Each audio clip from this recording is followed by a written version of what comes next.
I think the situation is quite disappointing, to be honest. I think there's a lot more that Spain can be doing to engage with the Treaty on the Prohibition of Nuclear Weapons, and certainly that's what we're hoping for this year, and certainly something that we in civil society will be pushing for this year. I think, first of all, the question of Russia suspending its participation in New START, or suspending its agreement with New START, is a very dangerous and provocative step. And I think one thing it shows is the need to reinforce the norms against nuclear weapons. So I think it only makes the case for why the Treaty on the Prohibition of Nuclear Weapons is so important, and why countries that currently rely on nuclear weapons need to move away from that and embrace the norm that the TPNW represents.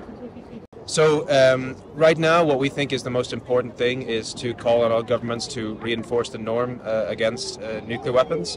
As many countries as possible and as many world leaders as possible need to condemn in all circumstances the use of nuclear weapons.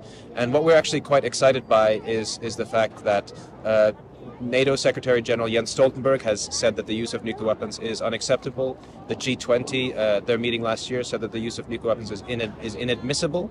And this all echoes and it follows the TPNW meeting of states parties, which itself said that the use of nuclear weapons is unacceptable.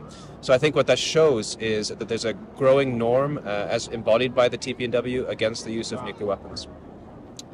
In terms of what ICAN is planning to do now, what we find really important, and that's why we're here in front of the Congreso de Diputados, is that working with elected officials to put their governments on the defensive and to point out their hypocrisy of their positions on nuclear weapons. Spain is a country that, as we heard this morning, when we met with them, they are against nuclear weapons, they say, but yet they are still part of a nuclear weapons alliance. And that's a kind of hypocritical position that parliamentarians can call out. And so ICAN works very closely with parliamentarians through the ICAN Parliamentary Pledge to affect that.